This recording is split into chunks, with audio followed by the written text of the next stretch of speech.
Kalau objek ternyata setelah saya baca lebih lanjut, ternyata itu lebih luas lagi. Bukan berarti sesuatu yang harus tampak secara empiris. Iya. Itu objek. Dalam artian gini. Jadi objek itu adalah sebuah, ini ada kaitannya dengan konsep ini ya, penanda dan petanda punya Saussure. Itu hampir mirip. Antara tanda, sign atau objek. Itu hampir mirip. Jadi kalau dalam Saussure itu penanda. Kalau dalam Peirce itu penanda itu sama halnya dengan tanda, sign. Begitupun petanda itu sama dengan objek dalam punya Peirce. Nah, yang saya temukan dari beberapa hasil riset yang di Indonesia, di jurnal-jurnal Indonesia, ternyata itu objek yang dimaksud Peirce itu lebih mengarah pada penjelasan yang lebih kompleks mengenai tanda tersebut. Dalam artian seperti ini. Ada seseorang, misalnya saya melihat dalam film Habibie Ainun, Habibie yang diperankan oleh siapa namanya artis itu saya lupa. Habibie yang diperankan Reza Rahardian itu memberikan tanda nasionalisme dengan cara dia itu hormat ketika ada bendera, pengibaran bendera, hormat. Itu adalah bentuk tanda. Nah, objeknya itu dari beberapa orang yang menganalisis, itu objeknya bisa berupa penjelasan. Seperti gini. Objeknya itu adalah sebuah gambar di mana Reza Rahadian menghormati bendera. Cukup gitu aja. Kayak semacam penjelasan lebih kompleks gitu. Iya, deskripsinya. Itu objek yang saya lihat. Ini gak hanya satu jurnal, beberapa jurnal juga bentuk objek yang ditemukan juga seperti itu, bentuk penjelasan saja gitu. Tapi itu kompleks. Misalnya saya melihat kopi misalnya. Nah, yang dimaksud objek ini adalah terdapat kopi warna putih dengan alas dan juga penutup di dalam cangkir gelas. Itu sudah termasuk dalam objek. Nah, baru kemudian, di objek itu masih belum ada bentuk interpretasi. Ini yang harus kita batasi ya. Kalau tadi kan lebih ke interpretasi itu. Bahwasanya teringat adalah zikir. Itu sudah masuk ke interpretasi sebenarnya. Kalau objek yang saya baca itu ternyata belum sampai interpretasi. Cuma pembahasan lebih lanjut saja. Seperti halnya tadi yang saya contohkan juga, beta Indonesia, beta merdeka di sebuah papan. Ternyata itu bisa diobjektifikasikan dengan cara orang Papua. Terdapat orang Papua di sebuah papan, yang mana orang Papua tersebut memiliki rasa identitas nasionalisme yang tinggi. Cukup gitu aja objek ternyata. Baru kemudian ketika sudah tertata antara sign dan objek tersebut membentuk sebuah interpretasi tadi, representasi. Gitu yang saya baca sih. Kak Fakih itu kan menambah pengetahuan juga bagi saya untuk lebih mendalami konsep dari PES sendiri. Yuk yang lain. Atau mungkin mau memberikan argumentasi terhadap jawaban Kak Fakih juga bisa. Objek itu segala bentuk apapun berarti, maksudnya baik itu kayak misalkan tulisan. Saya melihat tulisan itu dengan di atasnya ada Gus Dur gitu misalnya. Jadi itu semuanya objek gitu Kak. Jadi semua yang kita tangkap itu semuanya jadi tanda gitu. Nah, yang saya tanyakan begini, jika kita kait, yang menurut saya yang paling menarik itu kalau kita kaitkan ke media gitu ya. Media. Nah, kayak misalkan apakah kecacatan atau kesalahan interpretasi? Karena kan begini, kalau media yang digambarkan media, misalkan kalau sederhana kan bisa tulisan gitu ya. Tapi kalau gini objeknya adalah suatu peristiwa misalkan. Dan ditampilkan demikian itu menjadi tanda yang kita tangkap gitu, yang kita tangkap dan lain sebagainya. Apakah lahirnya post-truth itu adalah salah bentuk dari kesalahan dari tanda-tanda atau letak kesalahannya di mana gitu sampai ada, kalau misalnya kita kaji post-truth gitu ya, itu letaknya tuh di mana gitu. Apakah memang dari simbol-simbol atau memang dari maksudnya kalau kita angkat ke rantai semiosis tadi gitu. Atau memang dari peristiwanya dan lain sebagainya, saya tanya itu. Sebenarnya post-truth itu adalah konsekuensi logis dari hasil pemikiran para tokoh-tokoh linguistik poststrukturalis. Jadi para pemikir poststrukturalis Itu semacam Derrida atau lain sebagainya. Itu mereka tidak percaya pada kebenaran tunggal, kemapanan. Jadi dalam artian setiap orang bisa maknai satu hal dari multitafsir. Jadi masuk ke rim tadi. Maka dari itu adalah konsekuensi logis. Konsekuensinya apa? Post-truth ini udah. Kalau kita mengikuti gagasan-gagasan para tokoh linguistik post-strukturalis, konsekuensinya post-truth itu adalah konsekuensi. Makanya kalau ingin gak mau terjadi post-truth, pembenaran, hoax di mana-mana, itu kita tetap mengikuti gagasan-gagasannya Saussure. Kalau kita mengikuti Saussure, kita tidak akan terdapat kesalahan makna. Ketika misalnya sesuatu dianggap benar, sudah dari awal benar, itu tidak mungkin diartikan salah lagi. Gitu kalau pemikiran-pemikiran strukturalis seperti Saussure itu. Karena memang di Indonesia itu banyak menganut paham pers ya. Jadi memang banyak hoax di Indonesia. Karena memang ya tadi seperti halnya yang disebutkan oleh Kak Fakih, hal tersebut atau kekeliruan interpretasi itu juga merupakan konsekuensi logis. Karena memang kan ditegaskan ulang dalam interpretasi itu juga berhak menginterpretasikan. Gini, gimana? Dia di rim kan sekedar rim kan. Kebebasan memilih. Kebebasan memilih untuk interpretasinya. Kalau tadi kan dicontohkan mata merah. Itu kan saya berhak menginterpretasikan bahwa seseorang tersebut habis menangis atau orang tersebut kelilipan atau mungkin lain-lainnya seperti itu. Cik, saya ingin bertanya di tengah-tengah hujan yang lebat.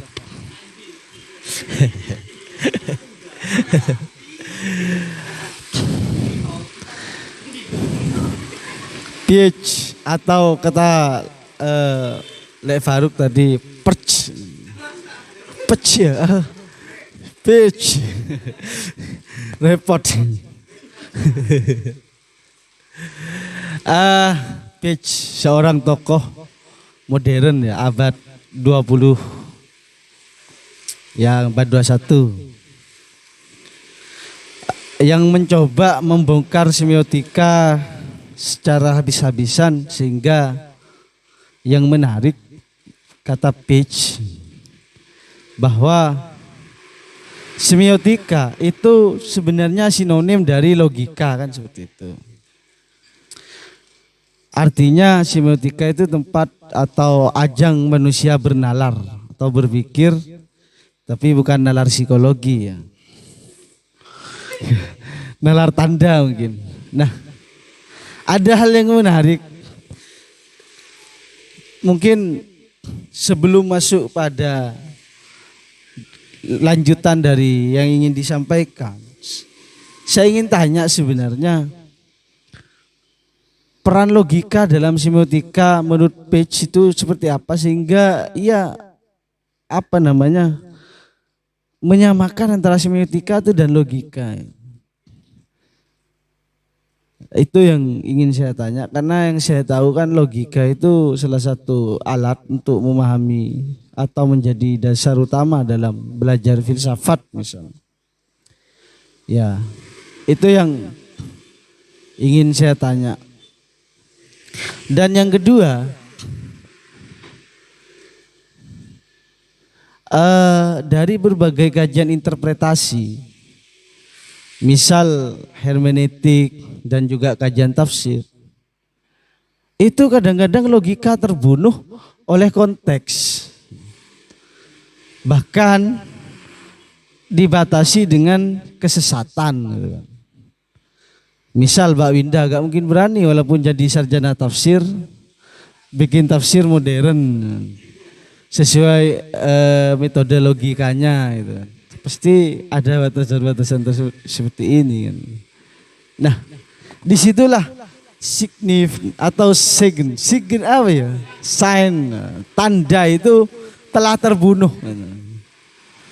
Simbol-simbol itu telah terbunuh. Artinya walaupun bermakna dan maknanya itu gak ada gitu. Sehingga kita tidak menjadi tuan dari makna dari satu tanda itu. Maka teringat pada Saussure, mengapa dia sedikit mengkritik teks atau tulisan? Karena dia hanya wakil dari bahasa, wakil dari penanda kan kayak gitu. Nah ini yang ingin mungkin dijelaskan oleh pemantik yang menjadi kegelisahan saya sementara waktu. Semoga terobati kegelisahannya Kak ya. Tadi kan ditanyakan oleh Mas Aang, bagaimana sih peranan logika terhadap semiotika? Karena kan memang berangkat, PES itu berangkat teori semiotika itu dari logika, kan seperti itu. Oke, gini ya, bagaimana sih peranan logika gitu kan dalam semiotika? Semiotika tadi saya sebutkan bahwa memang cara bagaimana kita itu memahami tanda, itu kan semiotika. Dengan apa? Dengan logika. Contohnya gini, tanda, cek tanda atau representamen. Itu dikaitkan dengan adanya acuan atau objek. Gitu kan?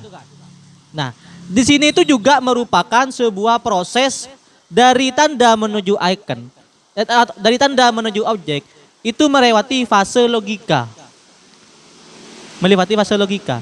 Di mana kita dari asalnya, kita dalam pemikiran itu kita masih mengambang tentang tanda tersebut. Sehingga ketika kita menggunakan nalar, menggunakan logika, ketika kita mengaitkan dengan objek, itu sebenarnya. Sehingga membentuk sebuah interpretasi. Tuh, kalau ditanyakan bagaimana peranan logika dalam semiotika. Nah, terus pertanyaan yang kedua yaitu bagaimana semisal kita itu terbunuh oleh karena kan hak untuk hak atau orang yang menjadi tuan bagi interpretasi itu kan merupakan orang yang menginterpretasikan sendiri. Cuman ketika dikaitkan dengan sebuah konvensional atau kesepakatan gitu kan. Atau mungkin hal-hal yang mungkin kayak tadi dicontohkan ketika meskipun Mbak Winda seorang sarjana tafsir, itu kan tidak sembarang merubah sebuah penafsiran dari Al-Quran tersebut. Seperti itu. Karena memang di sana dalam konsep semiotika PES itu juga mengenal yang istilahnya konvensional. Konvensional dan kesepakatan. Kalau kesepakatan itu kan simbol sebenarnya, simbol. Dan simbol, kalau tadi saya contohkan, tidak bisa kita itu merubah simbol bendera Indonesia itu menjadi warna lain. Karena memang kesepakatan dari warga Indonesia lewat adanya perkumpulan sidang sebelum kemerdekaan, pra kemerdekaan, itu menempatkan bahwa memang bendera merah putih itu merupakan simbol dari negara Indonesia dan itu merupakan konvensional atau kesepakatan dari masyarakat Indonesia itu sendiri. Seperti itu.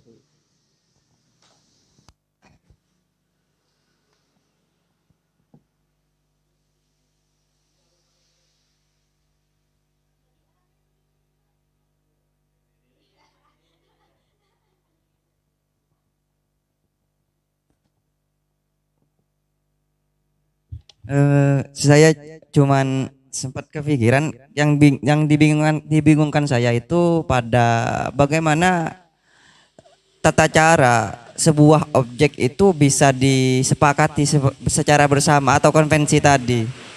Mungkin iya kalau secara tanda-tanda yang nyentrik pada kenegaraan seperti bendera, tapi kalau pada aspek kehidupan yang lain kan gitu. Kita kan tidak tahu bahwasanya itu sudah disepakati secara bersama ataupun yang lain gitu. Cek, ya. Pertanyaan dari Mas Nanang tadi, bagaimana semisal kita itu kan tidak memahami bahwa objek atau simbol tersebut bukan merupakan sebuah hal konvensional atau bukan merupakan sebuah hasil kesepakatan, gitu kan. Akan tetapi tentu dari adanya sebuah logika tersebut kita bisa memahami hal-hal yang mungkin bagi kita itu merupakan sebuah hal yang terlahir dari logika kita sendiri atau mungkin hal-hal yang terlahir lewat adanya kesepakatan sebelumnya. Seperti itu. Itu kan kita sebagai interpretasi, kita juga memiliki apa ya? Istilahnya memiliki pandangan bahwa memang interpretasi saya itu atau hasil dari objek saya itu merupakan sebuah hasil dari saya sendiri, bukan konvensional. Kalau semisalnya saya sebutkan konvensional, tentu hal yang menjadi konvensional itu juga akan lumrah kita temui tentunya. Jadi kalau semisalnya kita mau menentukan bagaimana kita menentukan sifat konvensional terhadap objek tersebut, yaitu yang sering kita temui dan menjadi kesepakatan masyarakat. Tuh.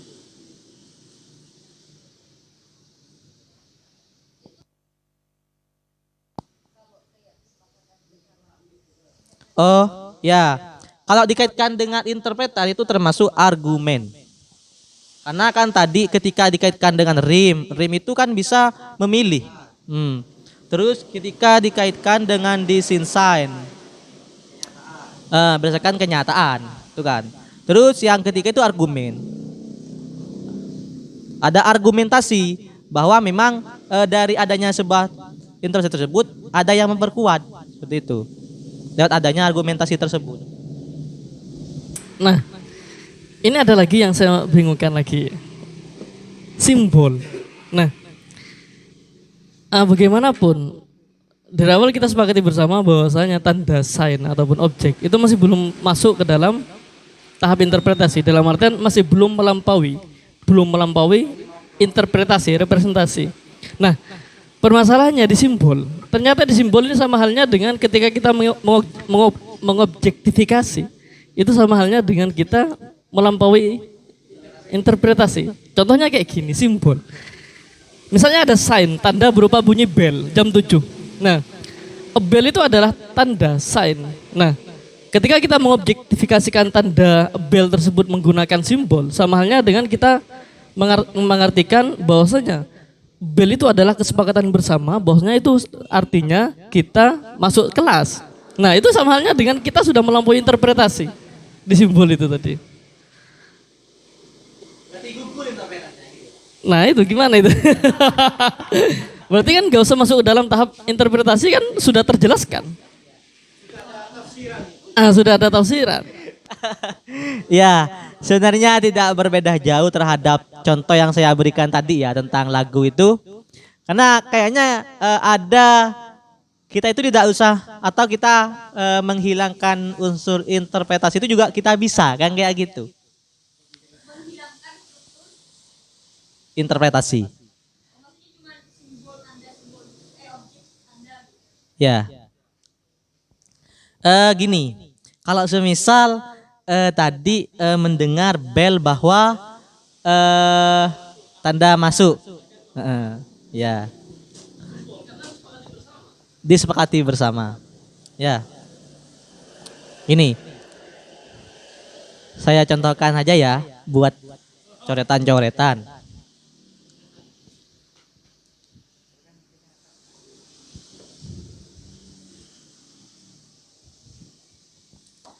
Tanda yang berupa bel. Terus objeknya? Oh ya. Objeknya bel gitu. Tanda bunyi. Ya. Ini objeknya bel. Ini kan. Dan dari ini kita dari tanda itu diwakilkan terhadap objek. Kayak gitu kan. Representamen direpresentasikan terhadap objek. Objeknya ini gimana? Objeknya itu bel. Bel yang apa namanya? Bel yang berbunyi tadi kan. Bel berbunyi. Cuman kan unsur interpretasinya itu kan juga ada di benak seorang tersebut. Jadi di sini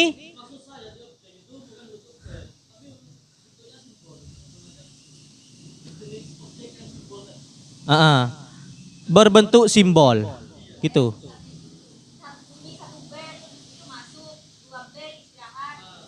Gini, ya kalau satu bel, kalau anggap kita tandanya bunyi kan, bunyinya tanda sebagai tanda.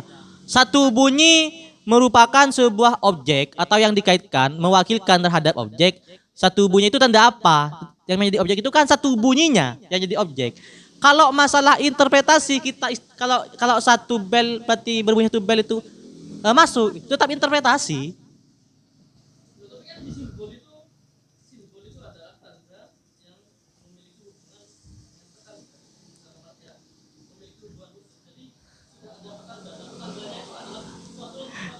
Ya.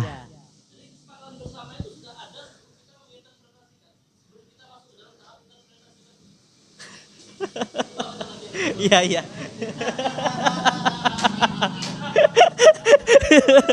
Ini gimana ya ini jawabnya? Apa mungkin maksudnya itu tanda itu, maksudnya kan tadi kan objeknya kan adalah bunyi bel gitu, 1, 2 dan semua orang tahu. Misalkan lampu hijau tadi kan, lampu hijau semua orang tahu hijau itu apa namanya jalan terus gitu. Apa mungkin berarti tandanya itu masuk ke yang legi sign ini, yang termasuk dalam norma-norma gitu. Maksudnya norma-norma yang menempel atau nilai-nilai yang menempel dari masing-masing dari simbol-simbol itu gitu. Objeknya yang dipermasalahkan. Iya ya.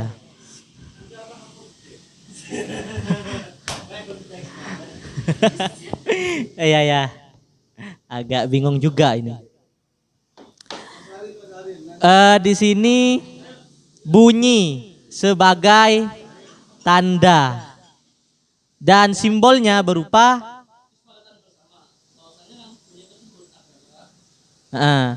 kesepakatan bersama bahwa bunyi tersebut sudah merupakan ya menandakan masuk. Nah ini. Terus ngapain masih ada interpretan gitu kan? Ya.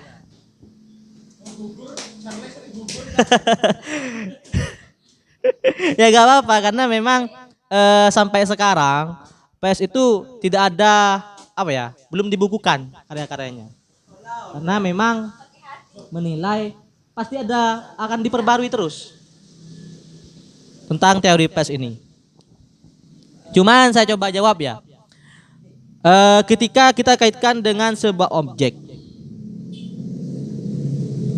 itu kan merupakan sebuah, sudah menurut saya sih Kak ya, merupakan termasuk indeks sebab akibat. Merupakan sebuah sebab. Artinya kalau semisal dari objek tersebut berbunyi satu kali lah, akibatnya nanti akan masuk. Artinya interpretasinya tetap akan masuk. Cuman di sini diklasifikasikan terhadap indeks.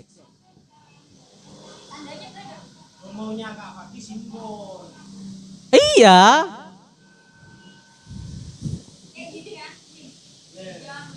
Yang dimaksud indeks itu menunjukkan sifat alamiah. Gitu. Sehingga nanti dengan sendirinya berdasarkan konvensional membentuk sebuah interpretasi. Kayaknya saya sendiri bingung ya dengan dengan jawaban saya sendiri juga bingung.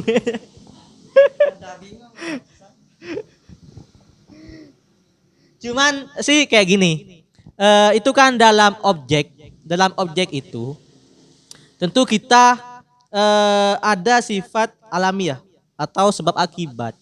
Jadi kalau semisal tadi berbunyi satu kali, itu akibatnya gimana? Gitu kan? Yang menjadi interpretan. Seperti itu pemahaman saya. Mungkin interpretan itu tidak hilang sebenarnya. Cuman begini, iya maksudnya walaupun situ ada kesepakatan, interpretannya adalah ada yang misalkan setelah bunyi bel itu langsung ke kelas. Ada yang setelah bunyi bel itu kemana gitu. Mereka punya interpretasi dalam menanggapi tanda-tanda itu gitu. Tapi mereka memahami itu, cuman interpretasinya itu berbeda-beda gitu. Mungkin itu. Itu kah? Kan ada yang bunyi bel, tiba-tiba ke kamar mandi misalkan, oh takut ini. Ada yang bunyi bel, oh CPR bla bla bla bla misalkan. Dia melakukan banyak hal dan itu variatif gitu. Itu interpretasinya dia walaupun dia tahu itu masuk misalkan. Ya, kalau semisal gini ya, seorang pers itu juga disebut sebagai bapak pragmatik gitu kan. Bapak pragmatik. Pers, iya. Saya analogikan gini, saya berikan contoh dulu. Panas ya, panas gitu kan. Panas ya. Panas ya itu mungkin kalau kita kaji secara teks ya panas. Tidak ada perbuatan yang ditimbulkan. Kalau dikaitkan dengan pragmatis, panas itu akan menimbulkan akibat. Artinya ada yang ngasih kipas kayak gitu. Mungkin unsur pragmatis dari PES itu juga mengacu terhadap itu. Ada akibat. Ya nyala beneran kipasnya ya. Mengapa masih ada interpretasi kayak gitu? Page, coba itu di syuting. Page itu dalam pemahaman semiotiknya tidak ada tanda yang tidak berorientasi, artinya yang tidak memiliki makna. Nah, interpretasi itu hanya proses. Kita tahu bel, tit, misalnya. Interpretasi kan proses. Artinya dalam pencarian tujuan dari suatu tanda itu sendiri. Baik tujuan lain maupun arti lain kayak gitu. Katakan seperti itu. Bunyi bel misal, tit. Berarti kan sudah ada simbol, itu adalah kesepakatan untuk masuk kelas tadi kan ya. Tapi kita kan tidak ada proses interpretasi, itu prosesnya untuk mencari orientasi lain dari bel tersebut. Misal tanda bel bukan hanya tanda masuk kelas, tapi juga ada guru di dalam kelas kayak gitu. Ada istirahat kayak gitu, Mas. Karena kata page itu tidak ada simbol tanda yang tidak memiliki orientasi. Itu penting. Nah, interpretasi hanya untuk proses menuju orientasi tersebut. Kan memang betul secara umum iya, tafsir itu kan proses untuk mencari makna, untuk mencari tujuan, orientasi. Kan iya. Iya Mas Aril. Iya. Misal kenapa kitab suci butuh tafsir itu kan hanya untuk mencari orientasinya, tujuan dari penyampai teks apa, kayak gitu kan. Khawatir tidak sesuai dengan yang kita pahami misal. Ya seperti itu Mas. Kalau dalam PAI misalkan kemarin beberapa tahun yang dulu itu ada Ustadz yang mencoba menafsirkan wadduha itu kan, yang wawajadaka dhallan fahada yang kayak gitu ya. Ya kan telah melihat tanda dan menginterpretasikan yang pada umumnya dianggap salah ya kan. Yang padahal itu kan sedang mencari air konteksnya kan. Di mana Nabi Muhammad sedang mencari air dan dalam keadaan susah misalnya, sehingga salah jalan, sesat. Nah, kata sesat itu kan tanda, iya kan? Itu disimbolkan atau disepakati di situ ya sesat jalan biasa, bukan sesat dalam akidah. Nah, ada seorang ustaz ini telah salah menginterpretasikan sehingga menganggap dulunya Nabi Muhammad itu tersesat ke jalan yang buruk kayak gitu. Kan itu jadi viral itu ya. Iya kan pernah kan ya yang wawajadaka dhallan fahada yang kemudian menemukan ya. Padahal itu kan konteksnya bukan konteks akidah, tapi itu adalah konteks kisah yang menceritakan di mana dalam tafsirnya itu sedang mencari sumber mata air. Karena lah konteks penting. Lah iya kan kita untuk teks itu kan tanda itu kan ya. Nah, untuk menghasilkan interpretasi kan juga tidak pernah melepaskan konteks. Kayak bel bunyi. Kalau belnya itu ada di sekolah berarti itu tanda masuk. Konteksnya kan sekolah, Mas. Nah, kalau bel itu ada di rumah itu untuk ada orang tamu, berarti kan konteksnya rumah. Kayak gitu.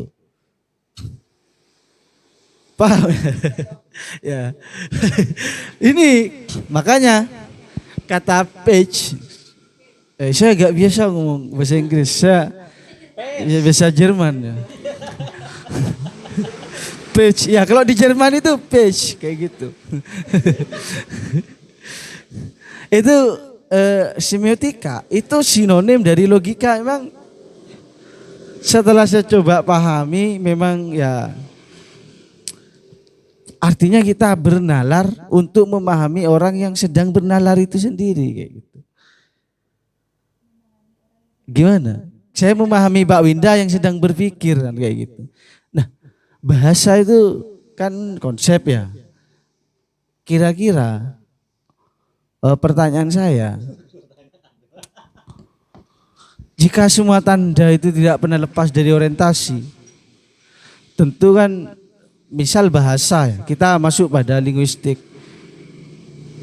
Orang ODGJ misalnya dalam tinjauan psikologis cuman. Ketika dia ngomong, apa dia juga memiliki orientasi?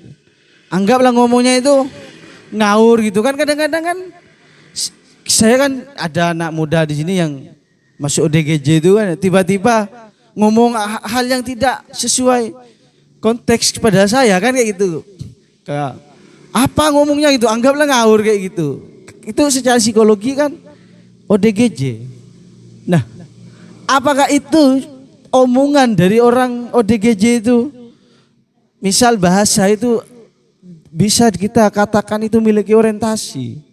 Bagaimana dalam menganalisis hal seperti itu? Itu kan susah. Ya, Tiba-tiba saya ngomong sama Pak Fakih cuma tiba-tiba dia ngomong hal yang ambil rokok kayak gitu sembarangan ya kan. Langsung minum tanpa izin dulu kan. Ya itu yang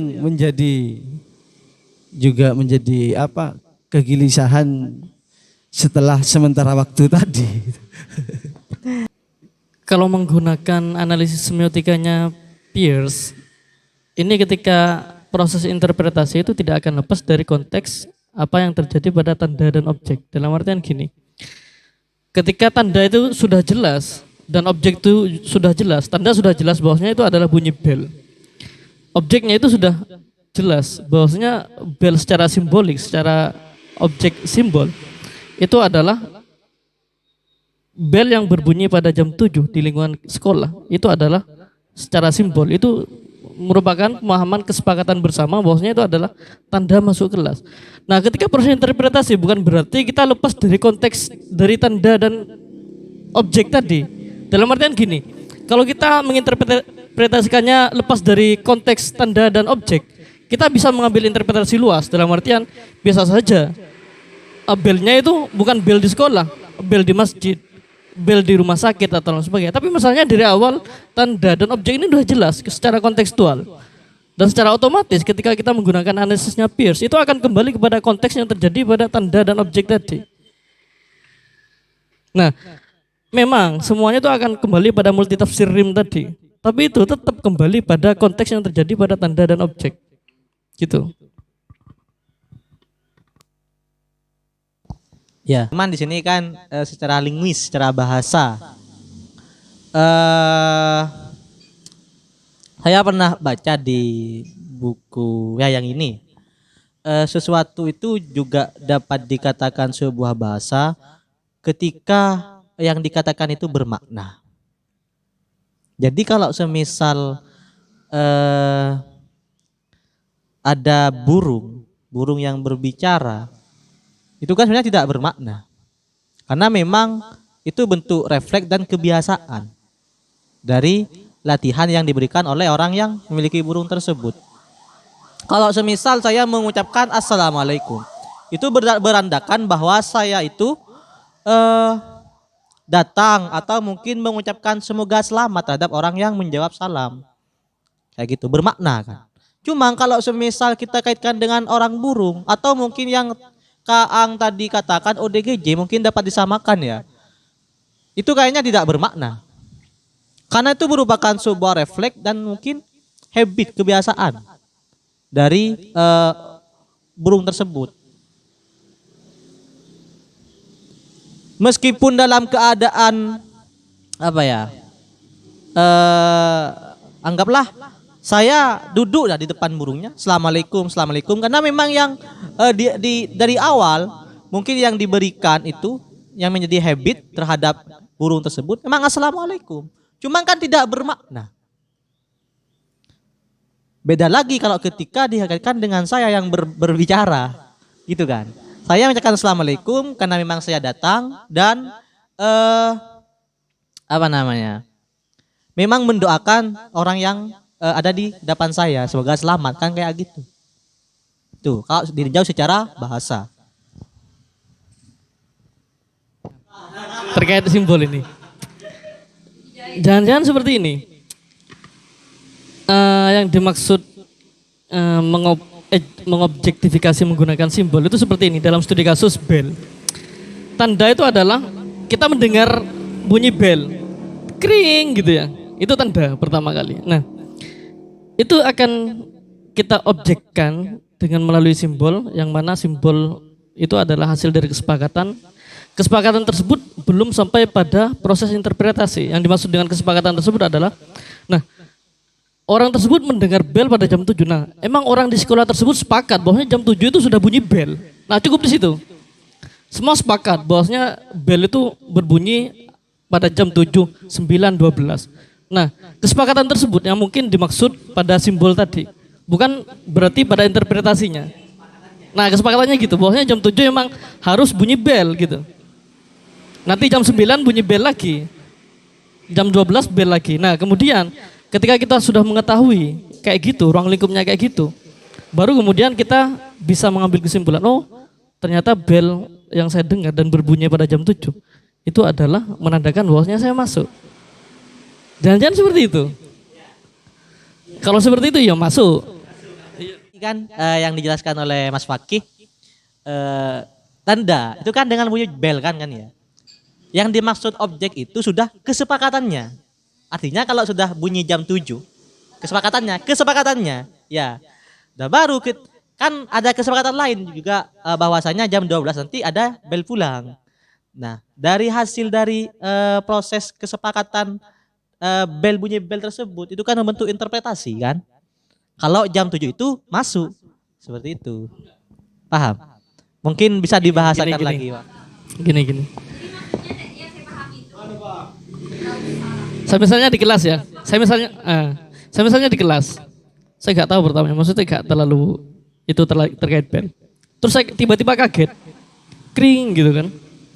Loh, apa ini bunyi bel? Itu kan masih menjadi angan-angan, tanda seperti yang dikatakan Pierce tadi. Tanda itu adalah dalam angan-angan kita. Nah, bunyi apa ini kok kayak gini ya? Itu belum terjelaskan. Nah, baru kemudian masuk ke dalam objek, simbol. Simbol itu kan adalah bentuk objektifikasi dari tanda yang merupakan hasil kesepakatan bersama. Nah, setelah saya mengobjekkan, saya menemukan bahwasanya oh ternyata orang-orang sepakat bahwasanya memang sekarang jam 7 ini memang waktunya untuk dibunyikan bel.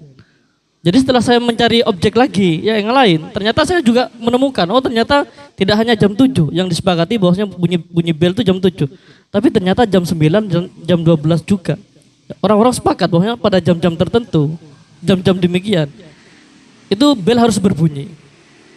Nah, di situ mungkin selesai sampai di situ yang saya maksud itu terkait simbol itu. Baru kemudian kita mengartikan, oh ternyata kalau bel bunyi jam 7 itu tandanya semua siswa harus masuk. Nah, itu sudah masuk ke interpretasi. Gitu.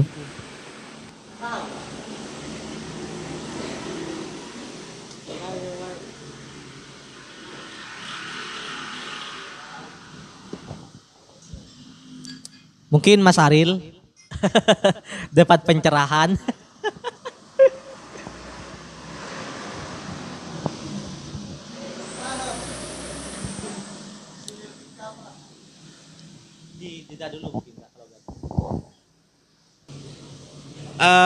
Ya ini mungkin sedikit pertanyaannya lah nih, tapi bagi saya sih kayaknya lebih ke interpretasinya juga ke kekejaman. Kejam.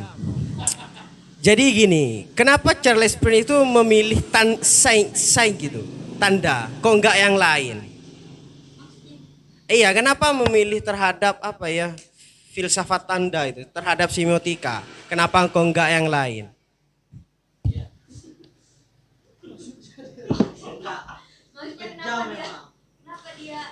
Iya, kenapa memilih ke semiotika gitu, kok ke yang lain?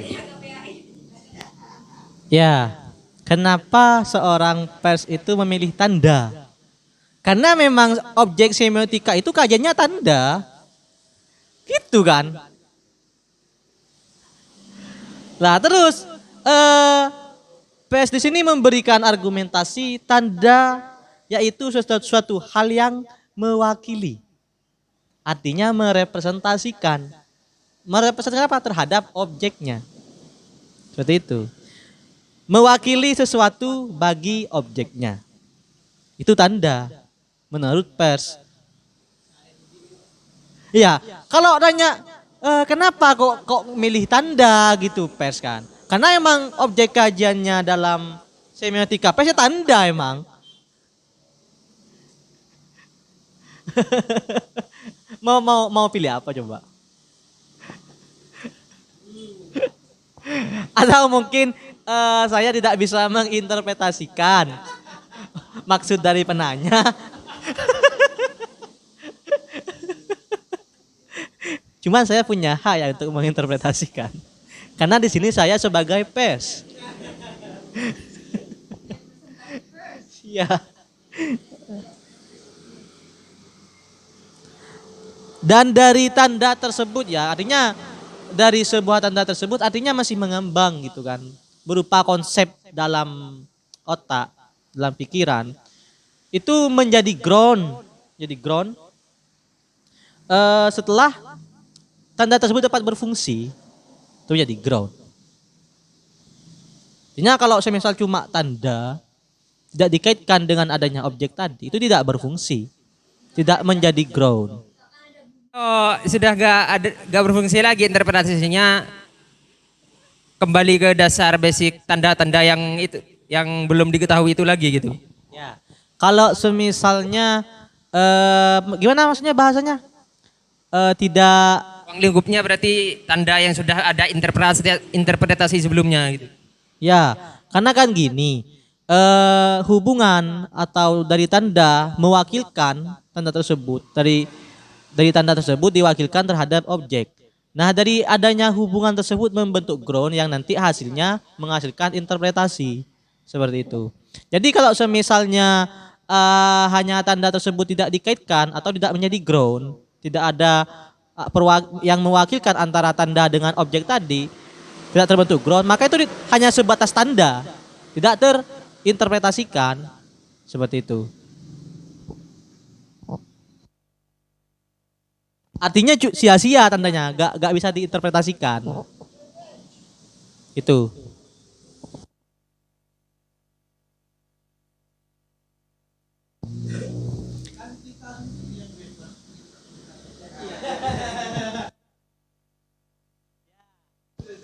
Ya, pertanyaannya kan gimana kan tanda yang tidak diinterpretasikan? Karena kan kita yang bebas menginterpretasikan kan kayak gitu.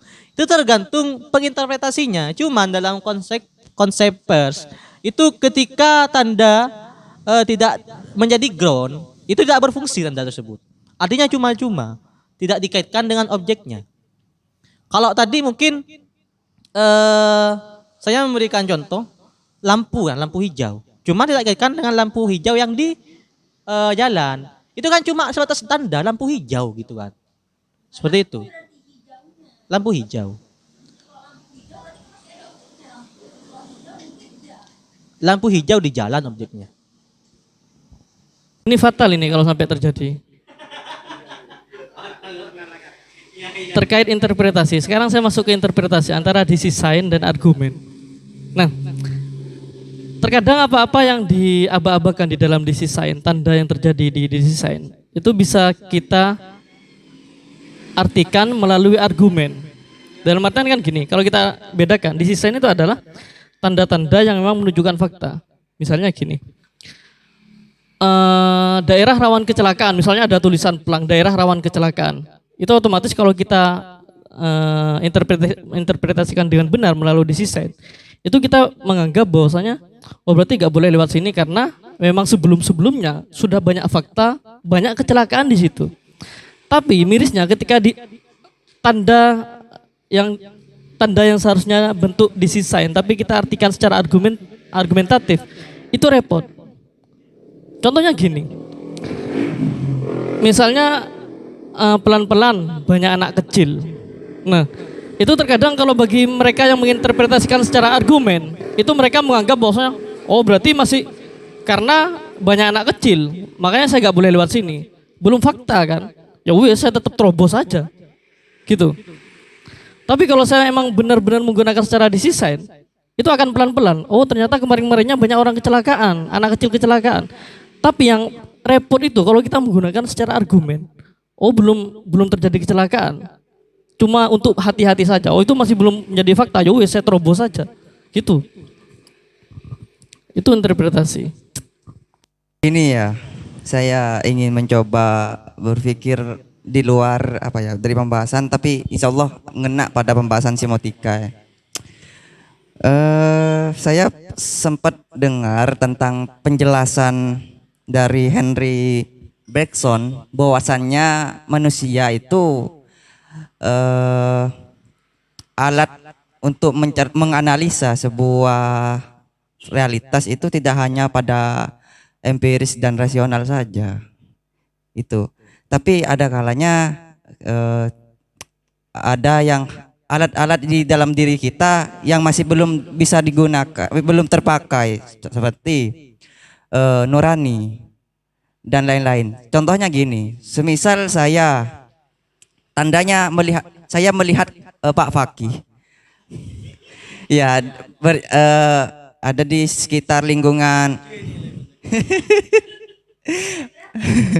Melihat Pak Fakih ada di pinggir jalan gitu, berjalan dan kebetulan menemui seseorang yang tunawisma ada di lalu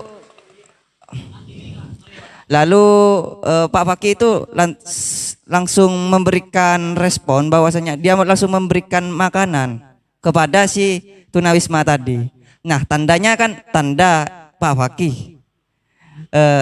Objeknya di pinggir jalan, melihat seseorang tunawisma ada di pinggir sedang kelaparan gitu. Lalu Pak Fakih itu memberikan makanan lah gitu. Itu sudah membuktikan bahwasannya akal bukan adalah salah satu mencari sebuah kebenaran, tetapi ada kalanya ada di sisi lain itu menggunakan hati nurani gitu, kata Henry Bergson ini.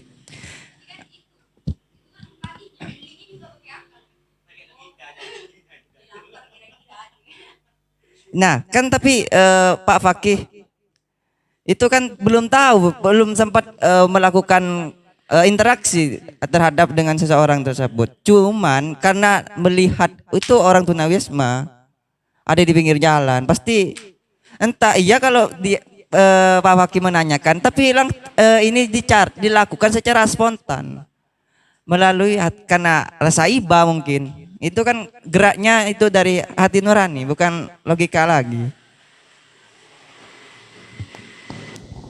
Saya mencoba menjawab. Sebenarnya emang punya Peirce ini tidak hanya tentang logika saja, tapi itu terkait norma. Nah, terkait yang ini intuitif itu masuk ke norma, legisign tadi. Kan legisign itu adalah tanda yang mengandung norma-norma. Jadi gitu. Jadi cukup jelas saja kita menggunakan legisign tadi itu. Saya kan ya melihat memberikan interpretasi terhadap Kaparuk, semisal seorang pakar yang sering berkecimpung di romantisme. Gini, dia memberikan tanda. Mungkin kalau secara normal bahwasanya kata itu diartikan bahwasanya tenggorokannya sedang gatal. Kalau secara normal. Iya, lumrahnya gitu ya. Tetapi karena ada di interaksi perempuan gitu. Itu digunakan untuk ya apa ya, pancingan ya terhadap stimulus terhadap wanita-wanita yang ada di deketannya, mungkin akan menoleh ataupun memberikan respon balik gitu. Ya.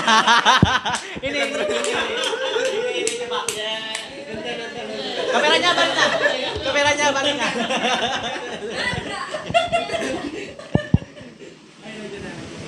Iya kan, jadi kalau dikembalikan lagi pada konteks semiotika di Charles Peirce ini, bahwasannya ya mungkin itu tergolong pada yang tadi sebab dan akibat.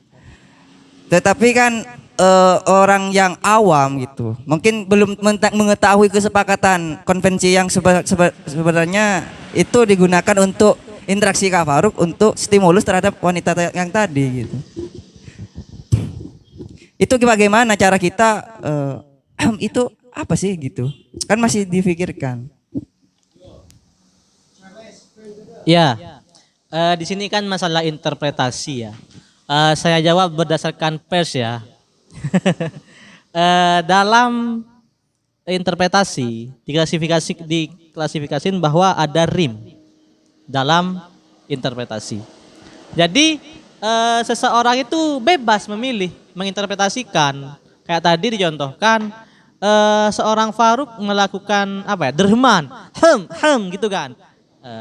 Akan tetapi sebenarnya Faruk itu tenggorokannya sakit kan gitu. Cuman karena memang Faruk itu memang dikenal sebagai romantisme kampus, anggaran romantisme kampus gitu kan. Bahwa cewek yang di sekitarnya itu merasa bahwa kayak catcalling gitu kan. Ya terserah dia sebenarnya. Terserah seorang interpretan, terserah orang yang menginterpretasikan, karena memang hak interpretasi itu memang ada terhadap orang tersebut. Meskipun dia mau pede, percaya diri bahwa menganggap seorang Faruk itu melakukan itu terhadap dia, ataupun sebenarnya Faruk itu itu karena sakit tenggorokan, cuman karena saking pedenya mungkin cewek tersebut ya merasa bahwa itu catcalling dari Faruk. Makanya ada respon dari yang apa?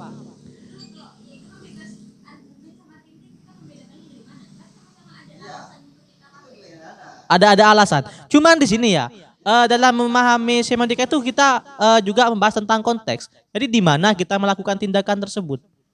Seperti itu. Kalau semisalnya kita melakukannya di keramaian cewek, itu mungkin bisa jadi catcalling. Yang?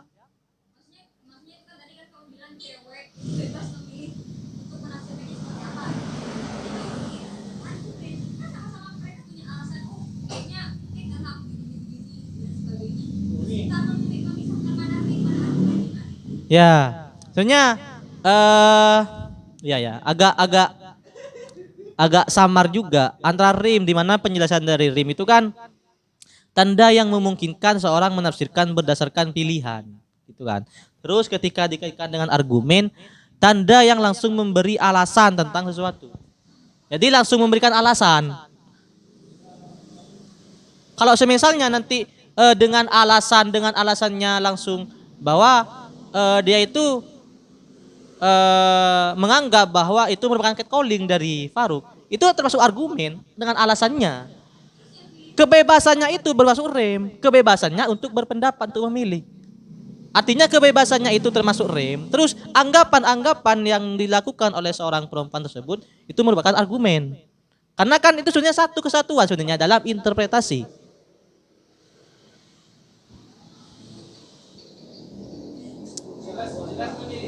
Bebas memilih.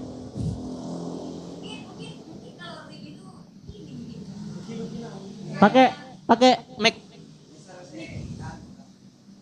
biar kepo yang dengerin.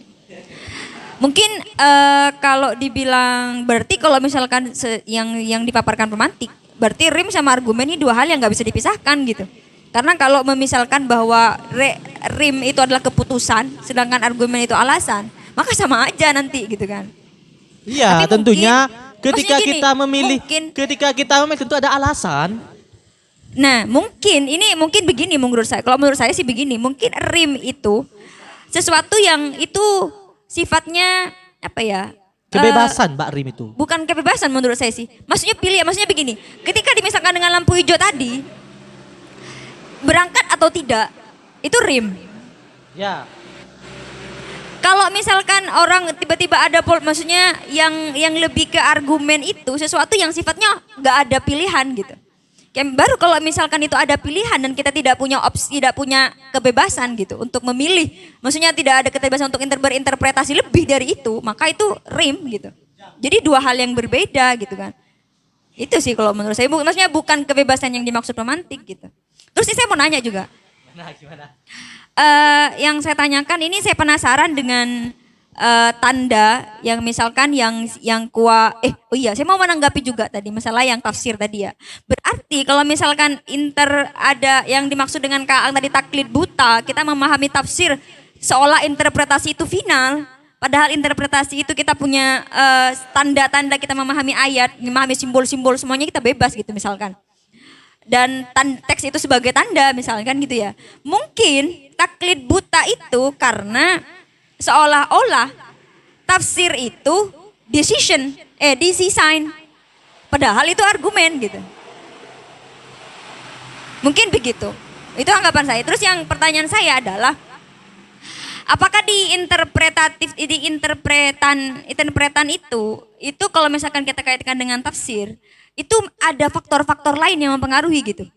Maksudnya begini, ketika orang memilih untuk memilih design, itu ada faktor-faktor lain yang mempengaruhi gitu kan. Misalkan ada lebih dari satu tanda, misalkan dia juga terikat dengan norma-norma gitu. Mereka punya tafsir ini, ada tanda-tanda demikian, tapi juga ada tanda-tanda lain gitu. Dan teks itu kan banyak tanda gitu, misalkan Al-Quran gitu. Kita mau menafsirkan ini, oh ada norma-norma demikian gitu. Itu seperti itu. Itu yang mau saya tanyakan gitu. Maksudnya yang berkaitan dengan norma-norma, tapi di satu sisi dia juga interpretannya itu antara decision sama argumen itu hampir tidak bisa dipisahkan gitu. Ya paham. Iya agak ribet sebenarnya. Cuman ketika tadi ya dikaitkan bagaimana misalnya taklid buta gitu kan. Artinya ada ayat yang memang sembrono ditafsirkan. Gitu kan. Tafsir yang dianggap selesai. Design.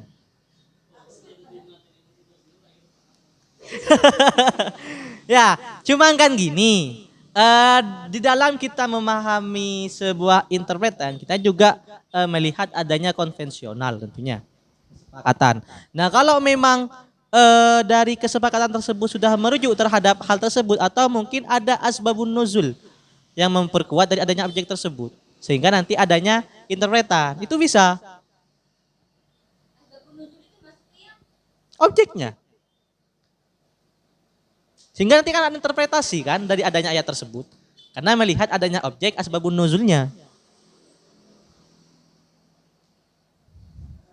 gitu tanda-tandanya ayatnya itu sudah.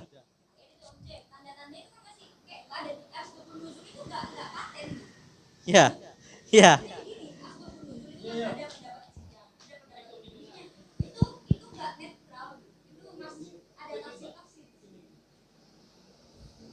Saya tambah bingung kalau misalkan asbabun nuzul masuk di objek gitu kan. Ya, gimana? Karena itu lain lagi gitu kan. Kalau misalkan tadi objek itu dianggap sesuatu yang masih bebas teks gitu. Ya, bebas itu kan. Maksudnya tidak ada keterkaitan dengan suatu tafsir tertentu, mekanisme tertentu gitu. Kita bebas masih kan. Tapi asbabun nuzul itu tidak paten gitu. Ada banyak versi, maksudnya ada itu sifatnya masih apa ya? Interpretatif juga gitu. Itu interpretan juga gitu. Lalu bagaimana kalau misalkan satu objek ini dia mengandung banyak tanda dan dia membuat interpretan itu saklek gitu. Misalkan tadi, kenapa tafsir itu dianggap paten? Sehingga maksudnya padahal ia sebenarnya argumen bukan design gitu. Jangan-jangan karena banyak tanda dan kita paham itu gitu. Misalkan ada untuk menafsirkan ayat misalkan gitu ya, tandanya ini, tapi juga ada tanda-tanda yang lain gitu. Apakah itu juga gimana menurut pers? Apa itu juga bingung? Gitu sih. Ya. Agak bingung juga sebenarnya pers mau menjelasin ya. Karena posisi saya sekarang di sini sebagai pers. Ya, gini ya. Di dalam memahami sebuah tanda, gitu kan. Itu kita juga melihat dengan adanya sebuah eksistensi aktual dari hal tersebut. Jadi anggaplah tadi Mbak Winda itu mengatakan bahwa memang tersebut sebagai objek. Artinya kan ada istilahnya eksistensi dari objek tersebut yang berupa asbabun nuzul kan seperti itu. Legisan gimana? Coba dipisahkan dulu, itu tanda atau interpretan?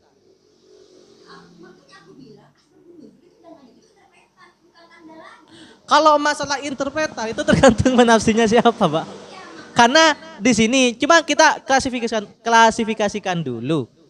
Yang dimaksud sebagai tandanya itu apa? Tuh.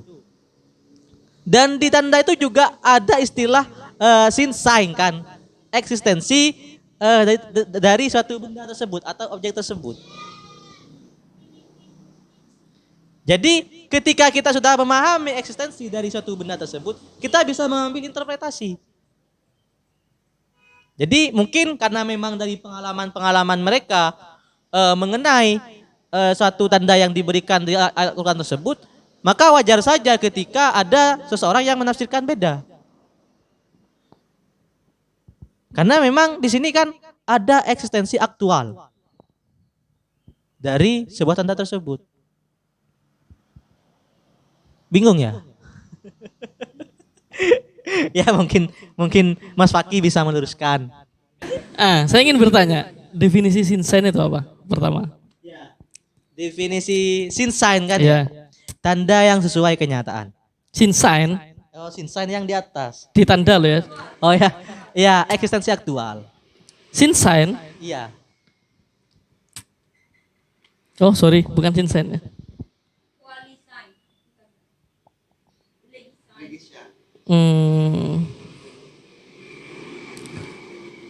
Oke.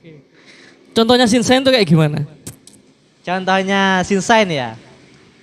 Di sini ada air keruh. Iya. Air keruh. Mm-mm. Air keruh itu kan tanda. Cuman ada eksistensi aktual. Kenapa air tersebut bisa keruh? Karena memang ada hujan besar di penghulu sungai. Sehingga Ada penyebab gitu ya. ada penyebab. Oke, sekarang saya ingin tahu definisi dari indeks. Indeks. Dan indeks tersebut menunjukkan sifat alamiah yang merupakan sebab akibat. Nah, bedanya di mana? Sama-sama menerapkan hukum kausalitas loh ya, sebab akibat. Saya juga mau nanya itu. Kalau sin sign itu eksistensi aktual, apakah mungkin tanda kalau dan objek itu bisa simbol? Simbol itu bukan sesuatu, misalkan sesuatu yang abstrak gitu ya.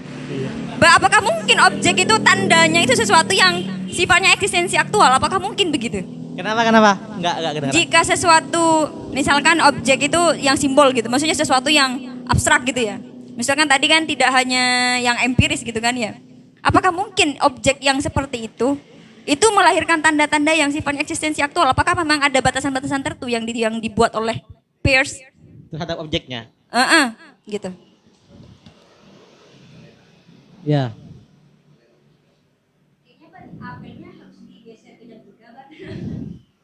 Ya gak apa-apa. Di sini kan yang ditanyakan Mbak Winda, apakah memang ada gimana Pak?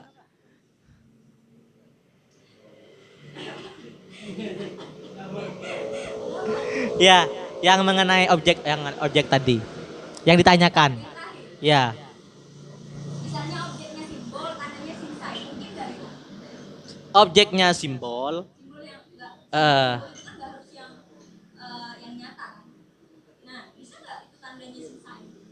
Tandanya sinsai. Ya, kalau kita kaitkan dengan sinsai, itu kan sebuah tanda yang memang hadir, tanda tersebut hadir karena memang adanya eksistensi aktual, itu kan. Ya kalau saya berikan contoh tadi, kenapa air di sungai ini keruh? Karena memang ada penghujan di hulu sungai. Artinya dari saking besarnya hujan itu membuat aliran sungai itu keruh. Tuh. Kalau yang simbol, simbol itu yang mana dulu ini? Kalau yang nggak pakintar ya. Kalau yang simbol, ini hubungan yang bersifat konvensional. Ya. Bisa juga konvensional. Tadi yang ditanyakan Kak Fakih, perbedaan antara sinsai, itu kan, adalah eksistensi aktual gitu kan, dengan adanya sebuah indeks gitu kan Kak ya, dengan indeks. Karena di sini kayaknya memang ada unsur kausalnya, ada sebab akibatnya kan kayak gitu. Ya sebenarnya sama sih. Ya setelah ditelaah sama juga. Saya tadi memberikan contoh mungkin yang di sinsai itu kan ada keruh karena adanya hujan di hulu sungai. Dan yang saya berikan contoh di indeks tadi, ada asap berarti ada api kan kayak gitu. Soalnya ada peranan kausal juga di dua hal tersebut. Nah ini mungkin yang membedakan mungkin nanti peletakannya di dalam hal tersebut ada di tanda ataupun ada di objek seperti itu. Mungkin begini menurutku sih. Gimana? Menurutku sebenarnya kalau Kameranya. Jadi malu aku ini di shot kamera terus. Asik. Mungkin begini, kausalitasnya kalau eksistensi aktual itu mungkin kalau kamu mencontohkan itu sebagai air keruh, maka terjadi hujan, maka bisa dilihat dari teks, maksudnya sesuatu yang bisa kita analisis langsung gitu. Kayak misalkan, oh terjadi longsor, maksudnya terjadi banjir misalkan. Oh ternyata di airnya ada campuran dengan debu, maksudnya dengan apa dong, celor. Itulah gitu kan. Misalnya ada gunung meletus, oh ada aliran lava bla bla bla bla, itu sesuatu yang ada tanda-tanda objek yang menempel pada tanda itu gitu. Sedangkan api dengan asap, itu kan dua hal yang mungkin asap tidak hanya dari api gitu kan. Embun itu, misalkan yang terlalu dingin misalkan, itu juga mengeluarkan embun, maksudnya ada udara gitu kan. Asap juga gitu. Jadi sesuatu yang sebab akibat tapi tidak masih perlu objek. Nah, maksudnya belum ground gitu. Masih tanda gitu kan. Mungkin begitu.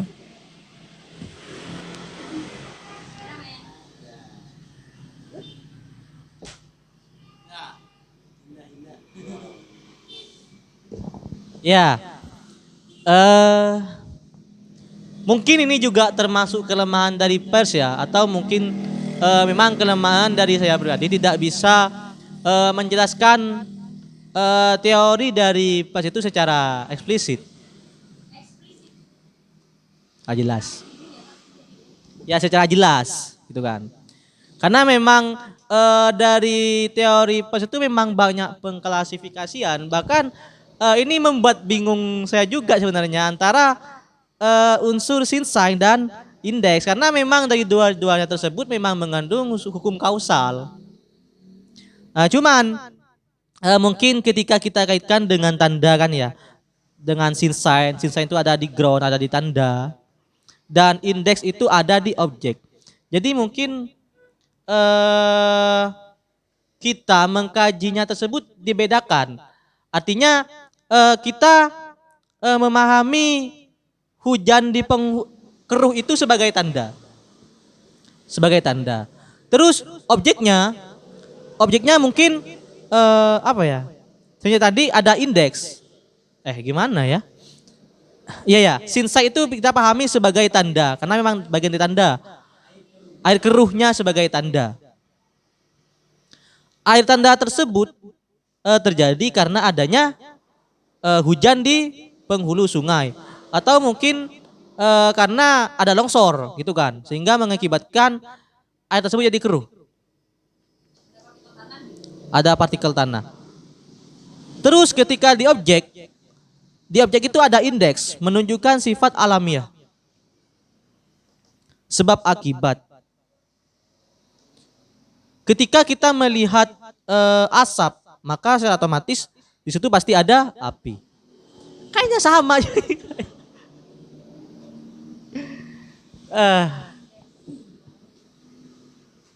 Ada lagi gini. Ya gimana? Iya, kebingungan lagi. Nambah kebingungan ini. Ada contoh gini. Saya misalnya di sebuah forum filsafat misalnya.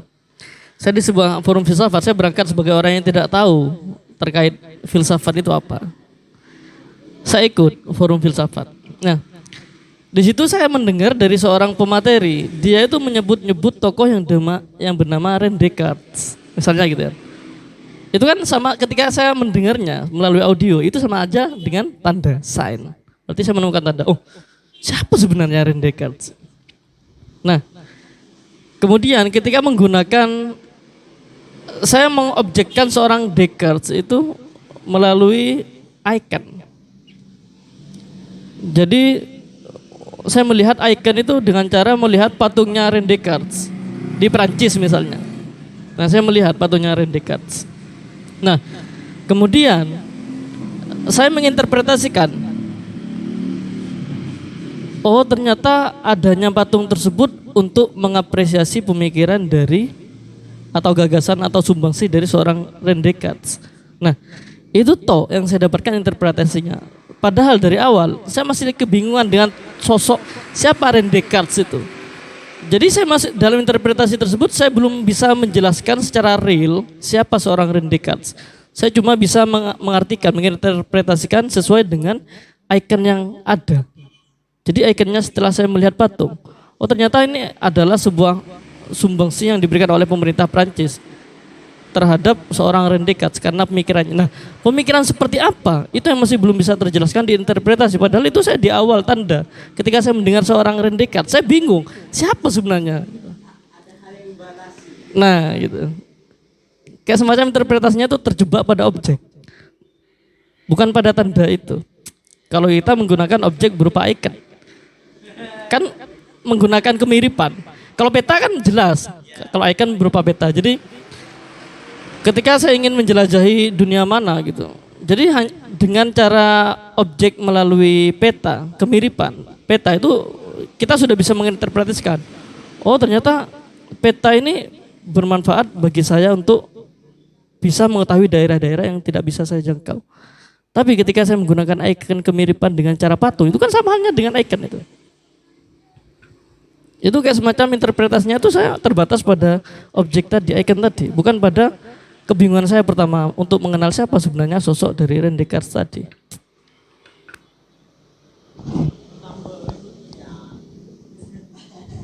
Ya.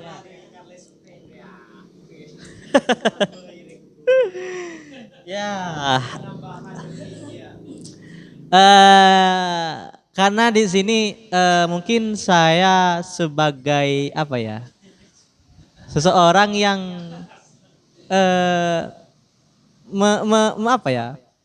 merepresentasikan sebagai pers gitu kan. Dan sepertinya gimana ya? Dari teori-teori pers itu mungkin masih banyak memang yang harus disempurnakan. Karena memang dari awal kenapa tidak dibukukan? Bahkan sudah beribu-ribu lembar sebenarnya karya pers tentang semiotika. Akan tetapi dia itu memandang memang bahwa ini tidak selesai. Memang ada terus berkembang dan akan terus ada pembaruan lagi. Nah, seperti sekarang kita menemukan kelemahan dari teori pers itu sendiri. Artinya ketika kita dihadapkan dengan suatu objek tadi yang disebutkan oleh Mas Fakih, kita terpaku hanya simbol gitu kan. Artinya interpretasi kita hanya interpretasi kita terbatas hanya dengan icon gitu kan. Itu menjadi kelemahan tersendiri bagi teori pers. Karena memang dari ini belum pers tidak menjelaskan secara jelas mengenai pengklasifikasian dari icon tersebut seperti itu. Ya, sepertinya sudah berlama-lama ya di simposium. Tetap stay di simposium center dan simposium official. Closing statement dari saya, banyak seseorang itu tidak bisa mengartikan tanda yang diberikan oleh seorang terhadap kita. Bahkan hubungan yang kita jalani saja bisa runtuh karena kita tidak paham kode-kode yang diberikan oleh pasangan kita. Jadi paham dan cerdaslah kita memahami tentang tanda. Ya, mungkin hanya itu dari saya, kurang lebihnya mohon maaf. Wallahul muwaffiq lima yuhibbu wa yarda. Assalamualaikum warahmatullahi taala wabarakatuh.